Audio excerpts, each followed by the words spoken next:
안녕하세요. 저는 환갑이 조금 넘은 남성입니다. 지금은 서울에서 사랑하는 아내와 함께 살면서 첫째 아이는 출가시키고 둘째 아이는 유학을 보낸 상태죠.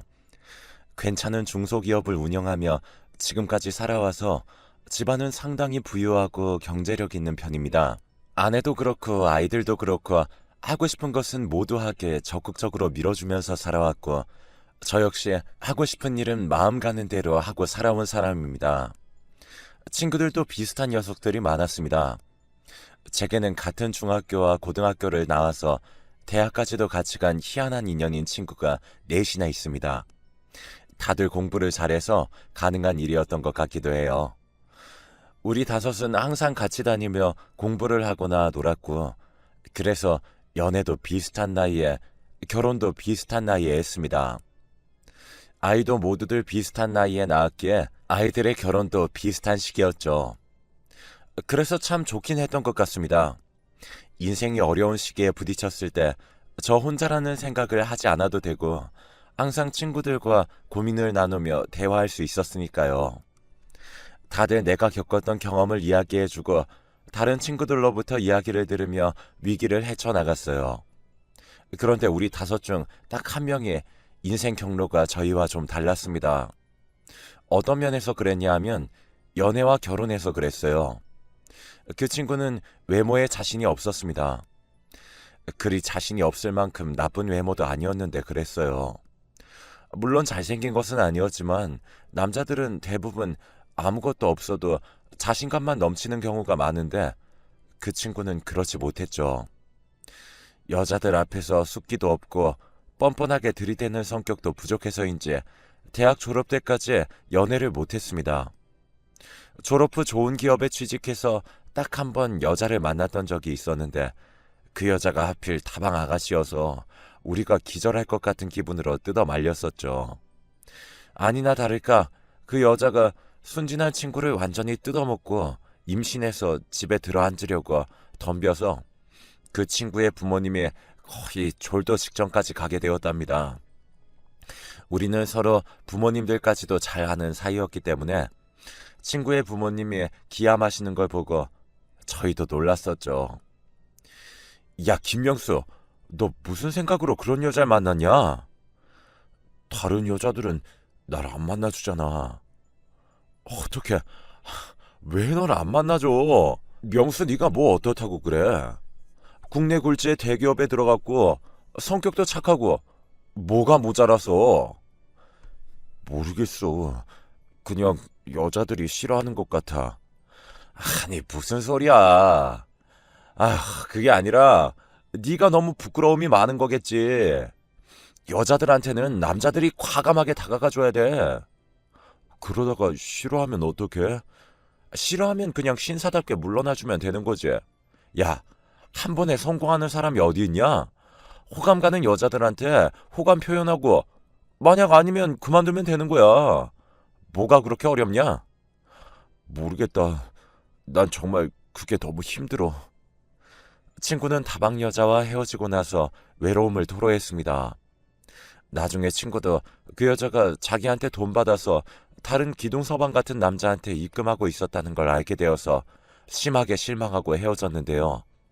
하지만 여전히 외로움을 위로받았던 그녀에 대한 그리움을 달래지 못하고 있는 것 같았습니다. 저를 포함한 제 친구들은 그 친구가 너무 안타까워 어쩔 줄을 몰랐죠. 본인이 자신감만 가지면 되는데 그게 안 되기 때문에 외로움에 시달리고 있었으니까요. 그리고 그 자신감 결여는 친구의 부모님도 대체 왜 생겨났는지 모르는 종류의 것이었습니다. 그냥 타고나기를 너무 수줍고 부끄러움이 많은 성격으로 타고난 친구였어요. 그래서 저희는 모두 취업하고 난 이후에 그 친구에게 어지간히 여자를 소개시켜 주었습니다. 각자 20대 중후반쯤에는 모두 결혼에 성공했기 때문에 아내의 친구나 지인들 같은 인맥도 많았거든요. 회사에 있는 직원들 소개시켜 주기도 했고 처갓집에 친척을 연결시켜 주기도 했습니다. 하지만 희한하게도 그 친구를 만나고 돌아오는 여성들은 다들 난처하게 그러는 겁니다. 사람은 정말 좋으신데 어... 남자다운 매력이 없으시네요. 제가 소개해 주었던 아내의 친구분이 그렇게 말했죠. 그러니까 말하자면 친구는 아주 배려심 많고 착하고 좋은 사람이었지만 너무 착해서 남자로 보이지 않는다는 거였어요. 조금 더 여성을 리드해주면 좋겠어요. 라고 아내의 친구분이 말씀하셔서 그 충고도 해주었지만 상황은 그리 변하지 않았답니다. 저희는 꾸준히 노력했지만 그 친구는 본인이 어느 순간부터 포기했던 것 같습니다. 여자하고는 인연이 안 된다고요. 게다가 연애와 사랑에 대한 환상이 있었기에 중매를 통한 결혼은 하고 싶지 않았던 모양이에요. 사실 우리 친구들이 모두 연애를 하다가 결혼을 했기 때문에 곁에서 보기에 그것이 정상이라고 보였을 수도 있습니다. 우리도 중매 결혼도 아주 정상적이고 당연한 거라고 말하곤 했지만 친구는 귀담아 듣지 않았어요. 그리고 그게 언제까지 갔냐면 무려 환갑이 될 때까지 갔습니다. 네, 대단하죠? 저 같으면 아마 40 중반쯤에 다 포기하고 중매에 매달렸을 겁니다. 원래 혼자 살고 싶어 했다거나 외로움이 없다거나 하는 성격이 아니었는데도 말이죠. 50이 넘어서부터는 우리는 가능한 아내나 가족 이야기를 그 친구 앞에서 꺼내지 않으려고 조심했어요. 잘못 말하면 그 친구가 의도치 않게 상처를 입을 수도 있을 것 같아서 말이에요. 하지만 그 친구는 항상 가족들 이야기를 해달라고 먼저 청했고 그 이야기를 들으면서 외로움을 해소하는 것 같았어요.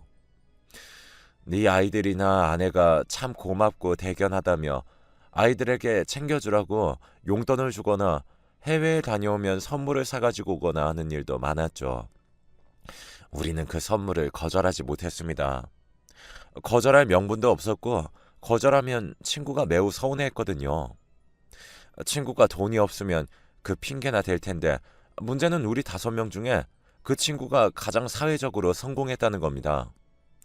저도 사업을 하면서 제법 윤택하게 살았지만 그 친구에 비할 바는 아니었거든요. 야, 이번에 명수 너네 회사 또 주가 올랐더라? 그러지 뭐. 운이 좋아. 이놈은 수십 년을 맨날 운이 좋대. 야, 그렇게 운이 계속 좋은 거면 네가 행운의 신이겠다. 아이, 그러게. 지가 고생하고 노력한 건 맨날 쏙 빼놓고 이야기하고. 그런 이야기를 하면 친구는 쑥스럽게 웃었습니다. 우리 앞이나 여자 앞에서는 부끄러움 많고 수줍은 친구였지만 회사를 경영할 때는 완전히 다른 대표님이었죠. 꽤나 과감하고 공격적인 경영에도 도가 터 있었고 우리는 친구의 경영 수완을 보면서 감탄하곤 했습니다. 회사에는 내가 아주 냉혈한이라고 소문났나 봐. 완전 워커홀릭에 일만 한다고. 친구는 모두가 모인 자리에서 시무룩하게 말하고는 했습니다. 뭐 일만 하는 건 사실이지. 가족이 있으면 절대 그러지 않을 텐데. 냉혈한? 야, 그 회사 사람들 보는 눈 진짜 없다. 아니야. 회사에서는 그렇게 볼 수도 있어. 내가 회사에서는 정말 일에 관한 이야기만 하거든. 공과 사는 정확하게 구분하잖아, 내가. 친구는 힘없이 웃으며 말했습니다.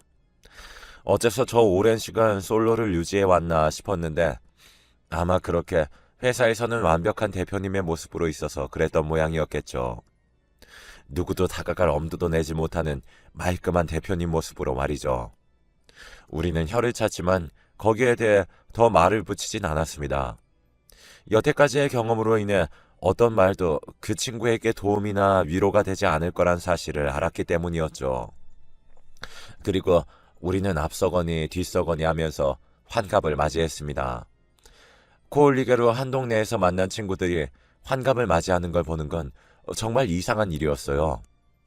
맨 처음 환갑을 맞이해서 식사를 함께 하게 된 친구는 환갑 이야기만 나오면 화를 냈습니다. 야, 요즘 환갑이 무슨 소리야. 그건 나이도 아니야. 100세 시대에 딱 중간 왔다 중간. 아니, 누가 뭐랬냐? 왜 그리 예민해? 어차피 우리도 몇 달 뒤에 다 너 뒤따라가.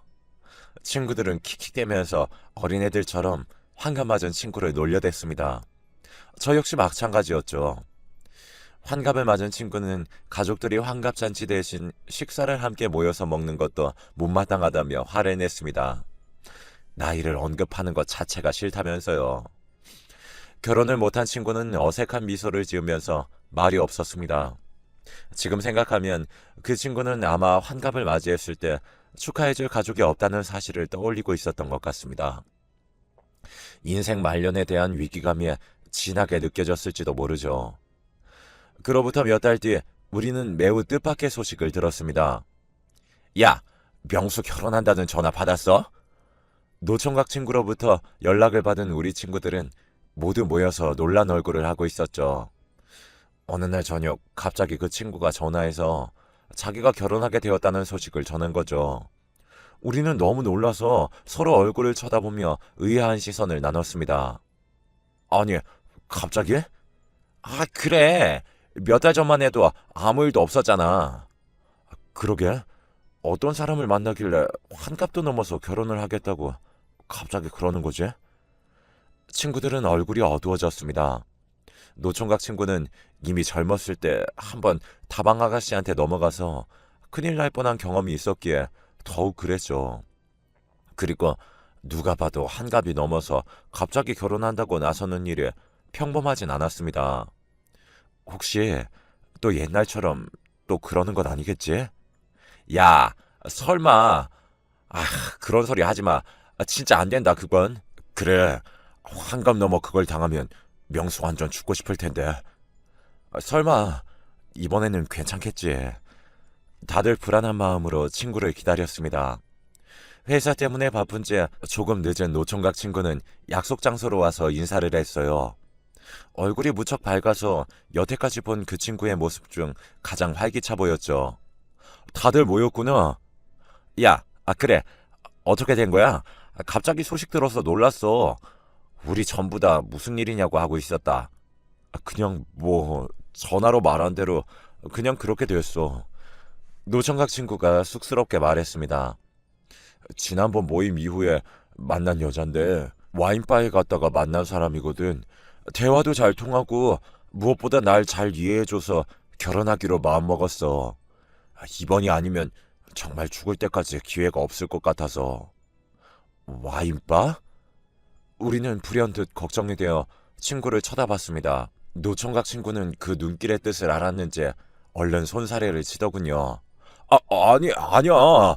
옛날 그 여자 같은 사람 아니야. 제대로 회사 다니고 있고 남편이 폭력적이라 이혼한 사람이야. 그냥 만난 곳이 와인바일 뿐이야. 우리 회사 거래처 사장하고 같이 갔는데 거기서 어쩌다 보니 말을 트게 되어서. 친구들은 쉽사리 의심의 눈길을 거두지 못했지만 그래도 친구의 기뻐하는 얼굴을 보니 더 말할 수는 없었습니다. 노총각 친구는 정말 평생 보지 못했을 만큼 환한 얼굴을 하고 있었거든요. 우리들은 그냥 밥숟가락을 떼면서 정말 그 여자가 제대로 된 여자가 맞는지 계속 떠보는 대화를 할 수밖에 없었습니다. 하지만 그 친구의 말만으로는 그 여자에 대해 정확히 알 수가 없었습니다. 친구 역시 우리가 계속 의아해하는 것을 알아차리고 쓴웃음을 지었습니다. 그만큼 평생 서로의 인생에 대해 잘 알아온 사이이기에 노총각 친구도 우리의 걱정을 이해했죠. 야, 너무 걱정하지 마. 내가 소개해 줄게. 그래. 일단 보는 게 좋겠다. 아주 우리 어머니가 없으니까 너희가 시어머니다. 그럼 가능한 빨리 보는 게 좋겠지? 올해 안에 결혼식 올릴 거니까. 올해 안에? 우리는 깜짝 놀라서 모두 노총각 친구를 쳐다봤습니다. 노총각 친구는 당연하다는 얼굴로 고개를 끄덕이더군요. 올해 가기 전에 결혼할 거야. 그래서 이제 은퇴하고 빨리 그 사람이랑 손잡고 여행 다니고 싶어. 야, 코로나 시국에 무슨 여행이냐?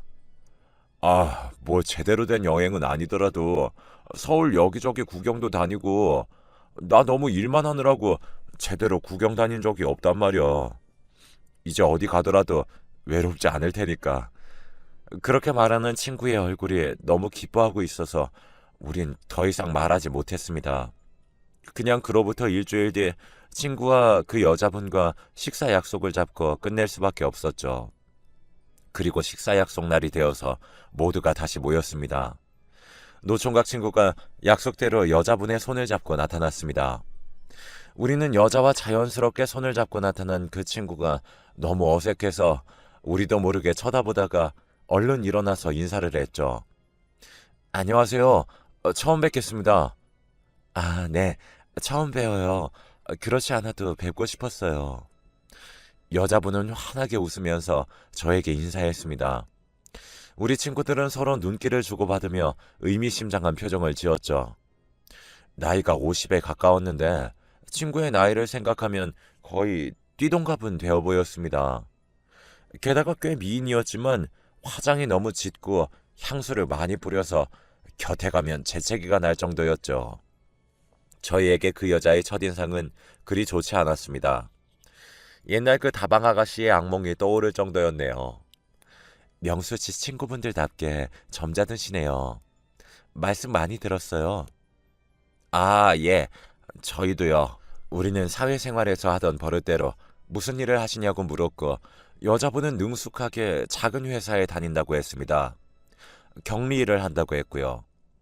그런데 희한하게도 그 여자분의 손톱은 너무 길고 화려해서 도저히 컴퓨터 타이핑을 할 수 있는 모양이 아니었습니다. 식사를 할 때도 거추장스러울 정도였으니까요. 그래도 사회에서 오래 굴러먹던 사람들이라 우리는 겉으로는 꽤나 화기애애하게 식사 자리를 이어갔습니다. 아주 명확하게 그 여자분이 눈에 거슬리는 행동을 한 것은 없었고 게다가 나이가 환갑이 넘은 사람들이 모여 있으니 섣불리 말을 꺼낼 수도 없었으니까요. 그런데 어떤 말 끝에 여자분이 그러더군요. 저희는 가만히 있는데 오히려 쿨하게 자신의 상황을 이야기해서 놀랐습니다. 하지만 그 말 끝에 불길한 뭔가가 있었죠. 지난번 결혼은 남편이 너무 돈을 많이 써서 이혼했거든요. 힘들었어요. 어, 이혼한 전 남편분 손버릇 때문에 이혼하셨다고 하지 않으셨던 거예요? 그 여자는 잠깐 당황했습니다. 친구 역시 의아한 얼굴로 그녀를 쳐다보았는데 아주 잠깐 사이 여자는 원래 표정으로 돌아가 슬픈 듯한 미소를 지었죠. 아니, 그러기도 했고 돈을 참 물쓰듯이 썼거든요. 여러 가지 이유로 이혼했죠.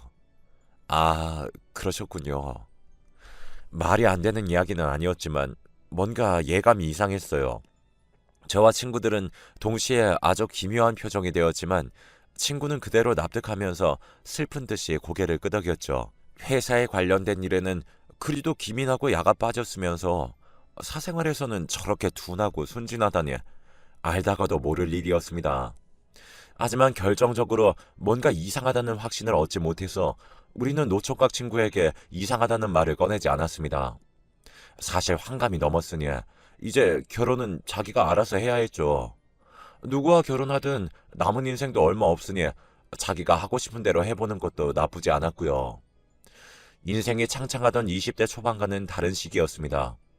두 사람의 결혼 준비는 착착 진행되어서 아주 빠르게 결혼 날짜도 잡혔어요. 그해 11월이었는데요. 노총각 친구는 부모님도 돌아가시고 물론 자녀가 있을 리도 없어서 결혼 준비도 쉬웠습니다. 여자 쪽도 다행히 아이가 없고 부모님이 없는 상태라 홀가분한 몸이었죠. 그래서 바로 결혼이 가능했는데요. 우리가 결혼 준비를 도와주긴 했지만 크게 도울 일도 없었습니다. 11월이 되고 또 날씨가 추워져 갔습니다.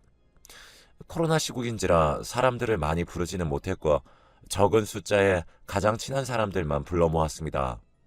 그건 여자 쪽도 마찬가지였고 하객은 수십여 명 정도밖에 되지 않았죠. 워낙 결혼식을 작게 하는 터라 식장 역시 하나밖에 없는 작은 건물로 정했죠. 공간이 작아서 저희는 안에서 기다릴 것도 없었기에 친구들끼리 모여서 식장 앞 카페에 가서 앉아 있었습니다. 야, 이거 그냥 두는 거 잘하는 짓일까? 각자 커피를 마시면서 조용하던 가운데 한 친구가 갑자기 그런 소리를 하더군요. 또 다른 친구가 거기에 화를 냈습니다. 아, 그냥 안 두면 어떨 건데? 이미 결혼식장 앞이다. 아, 그건 그렇지만 아무래도 찜찜해. 안 그래? 그건 다들 마찬가지일걸? 그래도 뭐 지가 좋다는데 잘 살기만 하면 되는 거지. 그래, 그 여자분도 그냥 착하고 편한 남자하고 살고 싶었겠지. 명수가 워낙 착하잖아. 그렇긴 해. 돈도 넉넉하고 착하기도 하고 1등 신랑감이지. 결혼하면 또 얼마나 잘해주겠어. 아주 물고 빨고 할 거다. 눈 뜨고 못 볼걸? 이제 와서 신혼 살림을 할 테니. 아이고, 벌써 불 보듯 훤하다, 야. 우리는 그 상상을 하면서 웃었습니다. 사실 여자분은 겉으로 얌전했고 노총각 친구가 잘 살기만 하면 큰 문제는 없었으니까요. 그런데 우리 뒤쪽 자리로 나이 50쯤 된 여성들이 들어와서 앉았습니다. 한껏 분을 바르고 머리를 볶아서 치장을 했지만 눈에 띄게 주름진 사람들이었죠. 우리도 늙은 마당에 이런 소리 하긴 뭐하지만 참 나이에 맞지 않는 차림새를 한 아줌마들이었습니다. 들어오자마자 마스크를 벗고 떠들기 시작하는데 립스틱 색은 너무 진했고 화장은 너무 하얗게 해서 마치 가면이라도 쓴 것 같았습니다. 향수 냄새도 지나쳐서 그 가까이에 앉은 친구가 눈살을 찌푸리며 피할 정도였거든요. 어머, 진짜 결혼하네? 여기까지 와서야 실감이 난다, 얘. 그 말에 우리 친구들의 귀는 전부 그쪽으로 향했습니다. 지금 이 거리에는 웨딩홀이 딱 하나였고 그나마 식장을 하나만 운영하는 상당히 작은 웨딩홀이었거든요. 그 말은 지금 여기 와서 결혼식을 기다리는 사람들이라면 우리 친구의 결혼식에 참석하는 사람들이라는 뜻이었습니다. 야, 근데 그렇게 못생긴 남자랑 진짜 결혼한대? 그러게. 진짜 너무 재미없고 너무 못생겨서 쏠리는데 결혼은 하겠다고 아득바득 용을 쓰더라. 돈 많잖아, 그분. 우리는 순간 그 말이 전부 노총각 친구를 향한 것이라는 사실을 알아챘습니다. 저는 순간적인 판단으로 핸드폰의 녹음 기능을 켜두고 여자들은 계속 큰 소리로 떠들어댔습니다. 야, 걔 인생에 돈이 전부야. 오죽하면 전 남편도 돈 떨어지자마자 꼬투리 잡아서 이혼했겠니? 전 남편? 걔 결혼을 한두 번 했어야지. 이번이 네 번째 아니야? 그러니까 말이야. 돈 있는 남자만 쫓아다니면서 낚시질을 해가지고는. 그러는 것도 재주다, 재주. 그보다 그렇게 부자 남자들이랑 결혼하고 빨아먹었는데도 지 돈은 하나도 없는 게 재주다 이거야. 그렇게 펑펑 써대니까 그렇지. 그럼 어때? 또 하나 잡아서 결혼하면 되는데. 그래, 이번에도 1년 살고 돈 빼돌린 다음에 이혼할 거라더라. 이혼 사유 많겠던데? 일단 얼굴부터 쉿. 걔는 저번에도 누명 씌워서 이혼했잖아. 지난번에. 여자들이 천박하게 큰 소리로 웃어댔습니다. 친구들은 모두 얼어붙어서 아무런 말도 하지 못하고 있었죠. 머리가 어질어질해서 아무것도 못하고 있는 와중에 여자들이 커피를 다 마시고는 시간이 되었다며 나가버렸습니다. 일단 식장에 가보자. 가서 이야기하자. 친구들은 주섬주섬 일어나서 바로 길 건너에 있는 결혼식장으로 향했어요. 저는 녹음이 된 핸드폰을 주머니에 넣고 결혼식장으로 가는 길 내내 제발 그 여자들이 이 결혼식장에 없길 바랐습니다. 다른 결혼에 대해 말한 거라면 노총각 친구가 또 한 번 상처받을 일은 없을 테니까요. 하지만 걸어 들어간 식장에는 그 아줌마들이 몰려서서는 떼거지로 웃고 있었습니다. 다른 손님들에 대한 배려는 전혀 없이 천박하기 그지 없었죠. 마치 무슨 술집에서 일하는 여자들이 모인 것처럼요. 거기에는 신부가 앉아서 화사한 꽃 사이에서 행복한 미소를 지으며 사진을 찍고 있더군요. 제 노총각 친구 역시 와서 함께 사진을 찍으려고 다가갔는데 여자는 찡그린 표정을 숨기려고도 하지 않더군요. 이제 결혼식장이니 노총각 친구가 어쩌지 못할 거라는 사실을 잘 아는 거였죠. 저는 곧장 그 둘의 사이로 가서 그 둘 사이를 갈라놓았습니다. 친구는 갑자기 중앙으로 끼어든 제게 어리둥절한 표정이 되었죠. 신부 역시 마찬가지였고요. 저는 그대로 신부의 뺨을 올려 붙였습니다. 여자는 뺨을 맞아서 한쪽으로 비틀거리면서 거의 쓰러질 뻔했습니다. 노총각 친구가 놀라 그녀를 부축하는 것을 막고서 저는 핸드폰에 담긴 녹음 내용을 틀어주었습니다. 볼륨을 최대로 높여서 신부 대기실이 쩌렁쩌렁 울리도록 말이에요. 그래, 이번에도 1년 살고 돈 빼돌린 다음에 이혼할 거라더라. 이혼 사유 많겠던데? 일단 얼굴부터 쉿. 여자들의 천박한 웃음소리가 동시에 신부 대기실을 울렸습니다. 노총각 친구는 얼굴이 하얗게 질렸어요.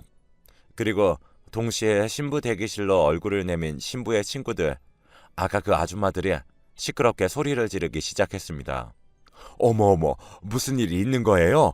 신부한테 무슨 일이 있는 거예요? 그 목소리가 핸드폰에 녹음된 소리와 똑같다는 것을 눈치챈 친구는 뒤로 비틀비틀 거렸습니다. 저는 친구를 잡아주고서 뺨을 붙들고 저를 노려보는 그 여자를 마주 노려봤습니다. 결혼 안 합니다. 당신, 여기 들어간 비용은 당신이 물어야 할 겁니다. 소송 걸리고 싶지 않다면. 저는 증거로 녹음한 핸드폰을 흔들어 보였습니다. 친구는 창백해진 얼굴로 멍청하게 서 있다가 이내 현실을 자각한 듯이 어깨를 늘어뜨리더군요. 그 이후로 노총각 친구는 결혼을 파토내고 다시 솔로로 돌아왔습니다.